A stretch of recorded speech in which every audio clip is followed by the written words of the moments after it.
tenemos a Gustavo de Arístegui, diplomático. ¿Qué tal, Gustavo? Buenas tardes. Muy buenas tardes, gracias por tenerme. Si te parece, empezamos por lo último. Quiero conocer tu valoración, bueno, de esta decisión que acaba de anunciar el Ministerio de Asuntos Exteriores de Rusia. Básicamente abandona la moratoria de despliegues de misiles de corto y de medio alcance. ¿Qué supone esto para Europa y para Estados Unidos? Y quiero saber también si te sorprende o se veía venir.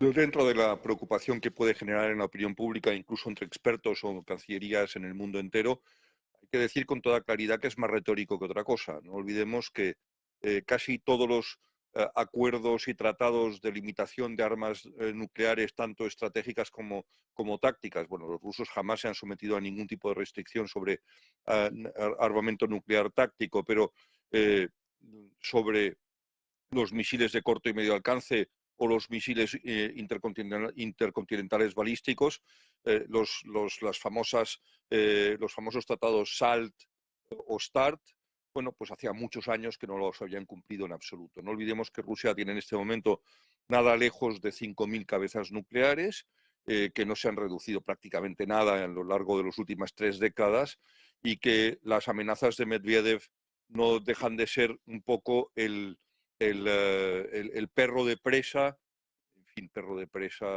relativo, porque tampoco es que meta mucho miedo con su trayectoria, pero bueno, es el que le toca ese papel como vicepresidente del Consejo de Seguridad Nacional, sabiendo que el presidente obviamente es el propio presidente de Rusia, es decir, que es el número 2 en el Consejo de Seguridad Nacional.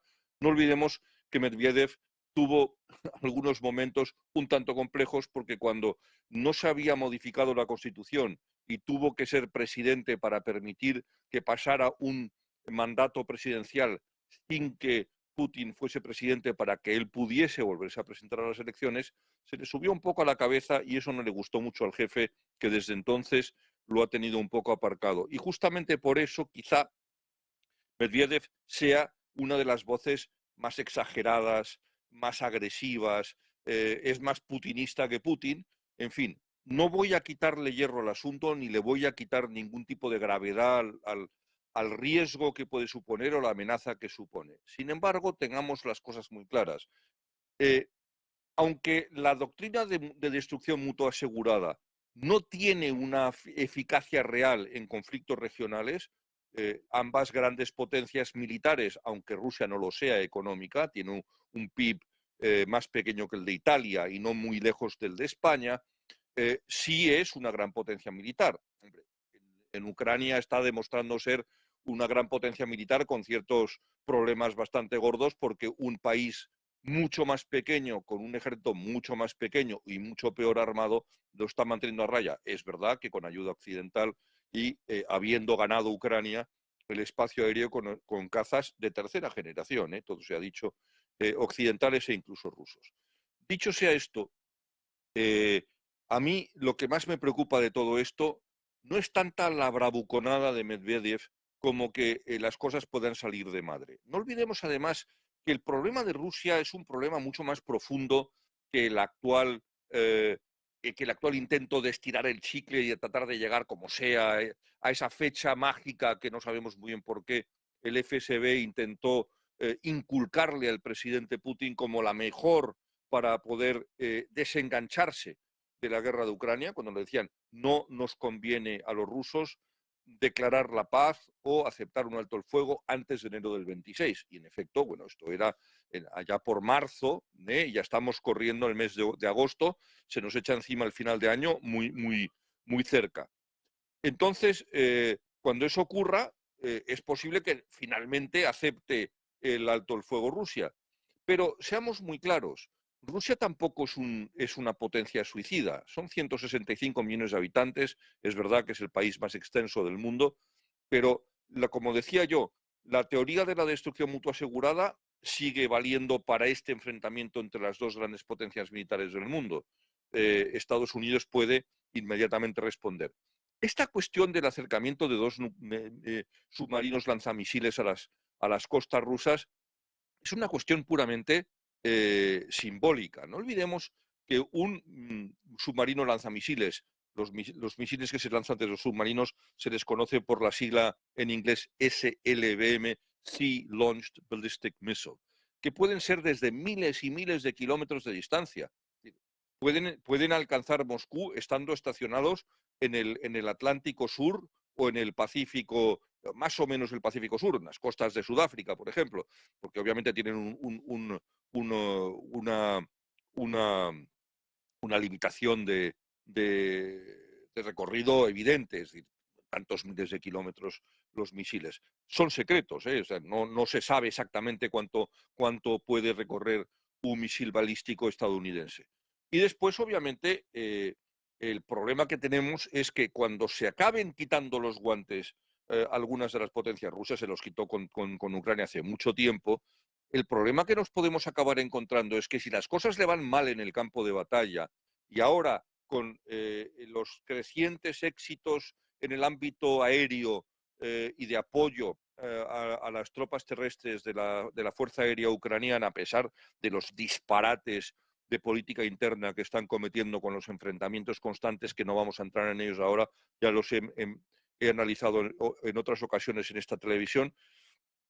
Lo que sí puede ocurrir es que a algún loco en el campo de batalla se le ocurra utilizar eh, eh, armas nucleares tácticas. Y armas nucleares tácticas puede ser lanzarlas contra una brigada concentrada o contra un par de regimientos o contra una división que se está prestando a avanzar sobre posiciones rusas y liquidarla enteramente. Y esto es un riesgo que viene acosándonos y acechándonos a todos, porque aquí no solamente son los ucranianos, sino que todos los europeos en general, desde hace mucho tiempo. Yo, francamente, estoy empezando a perder la paciencia.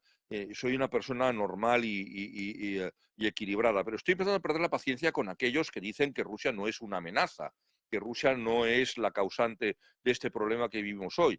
Bueno, ¿cuántas cosas más tiene que decir Rusia para que nos creamos que es un problema? En este mismo programa he dicho yo muchas veces que un misil hipersónico de los que tanto se jacta el señor Medvedev o el propio Putin, eh, hay tres tipos de misiles hipersónicos rusos y aunque obviamente su velocidad y alcance son materia clasificada, se calcula en los ámbitos de expertos en materia de armamento que el más lento tardaría unos 12 a 15 minutos en llegar a cualquier objetivo en España, el mediano unos 9 y el más rápido entre 4 y 5 minutos. Es decir, que en lo que dura esta entrevista, los tres tipos de misiles hipersónicos hubiesen podido alcanzar España. ¿De verdad pensamos todavía que esta guerra no va con nosotros? ¿De verdad pensamos todavía que esta nueva guerra solo se lucha con drones y como si fuéramos las consolas de juegos, las videoconsolas?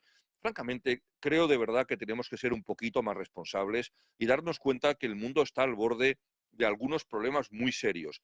Porque hasta ahora la contención ha funcionado. Hasta ahora las amenazas han sido verbales. Es verdad que, por ejemplo, los alemanes han dicho que van a darle a los ucranianos permiso para utilizar sus armas como armas ofensivas y no solo defensivas. Y eso ha desatado todas las alarmas, obviamente, en Moscú.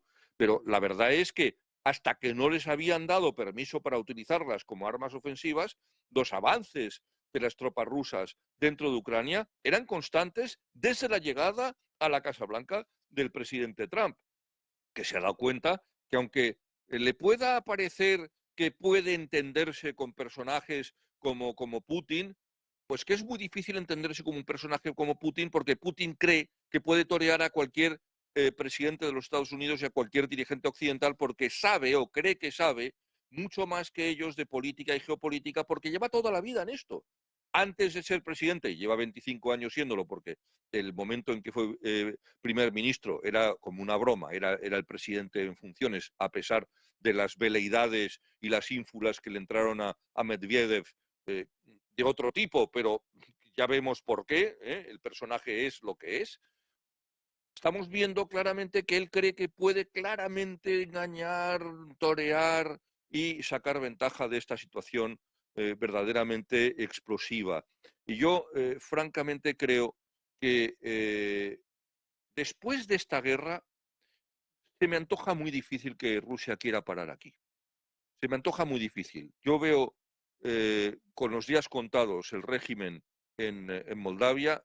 Georgia está prácticamente perdida desde que en aquella lejana 2008 invadieran y se apropiaran de las dos regiones, las dos provincias georgianas de Abjasia y Osetia del Sur, y se fueron de rositas con ello. Yo recuerdo haber escrito un artículo en El Mundo en aquel momento. Yo creo que fue el único, porque es que en España nadie se preocupó por aquello. Era una cuestión perfectamente desconocida y que era como una cosa de obsesos de la geopolítica. Bueno, pues de aquellas historias vienen estas tragedias. Y aquello fue lo que llevó a Putin y a Rusia a lanzar sus ataques contra Ucrania, a tratar de conseguir otra vez, no la recreación de la Unión Soviética, como muchas veces ha dicho, sino la recreación de la Rusia imperial de Pedro I el Grande. Y si no conseguir eso, porque va a ser muy difícil que países con la fuerza económica de Kazajstán o de Azerbaiyán o de la propia Turkmenistán y hasta cierto punto Uzbekistán, todos los países del Asia Central. Pero lo que van a tratar de conseguir son regímenes favorables o por lo menos neutrales a Rusia. Bielorrusia es claramente una provincia, no se puede declarar de otra manera. Querían algo similar a eso en Ucrania y todavía estoy oyendo yo en sectores de centroderecha español decir que las protestas del Maidán fueron un golpe de Estado. En fin, pero ¿en qué país vivimos? ¿En qué Europa vivimos? Es que no nos damos cuenta de verdad que nos estamos tirando piedras contra nosotros mismos. No se puede jugar con fuego. Yo no estoy diciendo que vayamos a la guerra contra Rusia, no estoy diciendo que lancemos los misiles balísticos intercontinentales desde sus hilos en Estados Unidos, no. Lo que tenemos que tener muy claro los europeos es que lo único que ha mantenido la paz en el mundo de una manera relativa, desde el 45 hasta nuestros días, es la disuasión. Y voy a dar un dato que lo doy. Muchas veces la gente me llama, incluso algún compañero mío me decía, pero estos datos no son los correctos y tal. Bueno, el dato es muy correcto. La Segunda Guerra Mundial provocó 80 millones de muertos. 80 millones de muertos. Lo diga quien quiera decirlo. Son datos, por ejemplo, de Naciones Unidas. National Geographic, que no creo que sea un panfleto, eleva el número de muertos a 100. Bien, si nos mantenemos en las cifras de Naciones Unidas, 20 millones de soldados, 60 millones de civiles. Si cogemos todos los conflictos, pero todos, civiles, entre países, no civiles, todos, desde el 45 hasta 2025, el número de víctimas provocada por todos ellos a lo largo de estos 80 y tantos años es el 5% del total de los 80 millones de muertos de la Segunda Guerra Mundial. Y esto solo se debe a la disuasión. Para aquellos que digan que teníamos que haber convertido las armas en los dividendos de la paz, como aquella sandez, por no decir estupidez, de Francis Fukuyama y su final de la historia en su libro vomitivo, que hoy es el hazmerreír de todo geopolítico y analista del mundo, o de todos los que nos están diciendo que teníamos que haber dejado en paz a la pobre Rusia y que se hubiese comido a los bálticos y que Polonia siguiera estando en su órbita. Pero ¿quiénes somos nosotros para decir dónde tienen que estar los estonios, los letones o los lituanos? ¿Quiénes somos nosotros para decidir qué quieren los polacos? Serán ellos los que quieran decir. Si los polacos quieren ser miembros de la Unión Europea, lo serán. Si los polacos quieren ser miembros de la OTAN, lo serán.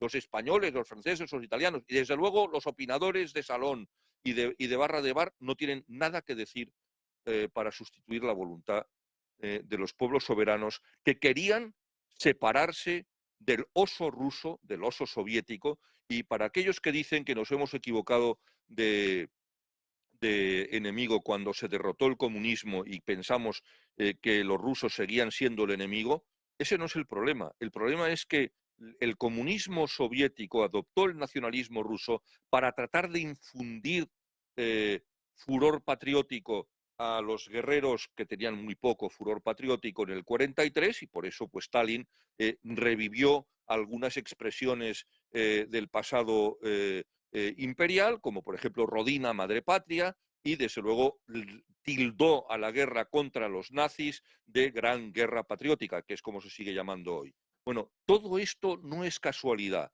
y francamente creo que si metemos en la ecuación todas las espantosas armas que, aparte de los misiles, tienen en su arsenal países que son claramente hostiles hacia Europa, Occidente, desde la desinformación, la manipulación, el espionaje, los ciberataques, la suplantación, la corrupción, el fomento del terrorismo, el fomento de la inestabilidad y la competencia para tratar de controlar las tierras raras o las materias primas de carácter estratégico, todo esto, o los puntos de ahogamiento y estrechamiento de la economía mundial, como son el estrecho de Hormuz, o como es el estrecho de Malaca, o como es el estrecho de Bab el-Mandab, o el canal de Panamá, que sabemos que chinos y rusos tienen todo el interés de tratar de controlar.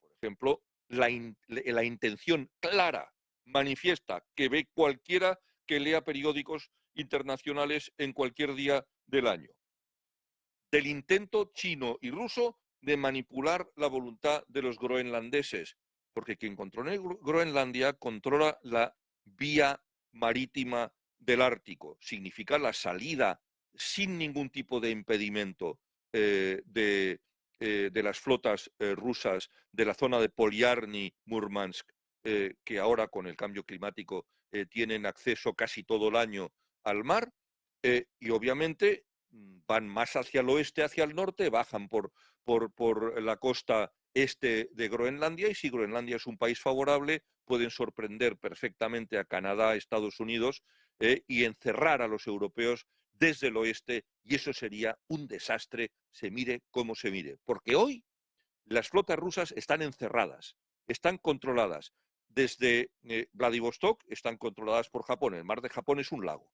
Desde el mar Negro tiene que salir por el estrecho del Bósforo al mar de Mármara, Dardanelos, el Mediterráneo está lleno de países de la OTAN. La flota del Báltico, de 10 países ribereños, 9 son miembros de la OTAN. Solo le queda Murmansk, y por eso quieren ellos hacer lo imposible para hacerse con Groenlandia. Por favor, pensemos en términos un poco estratégicos. Bueno, pues un momento para analizar los próximos pasos de Rusia, si vamos o no hacia una escalada nuclear, y también qué supone, ¿no?, esta moratoria sobre el despliegue de misiles. Gustavo, muchas gracias por estar con nosotros. Un placer. Siempre Muchas es un gracias. placer. Un Buena abrazo tarde. fuerte. Adiós.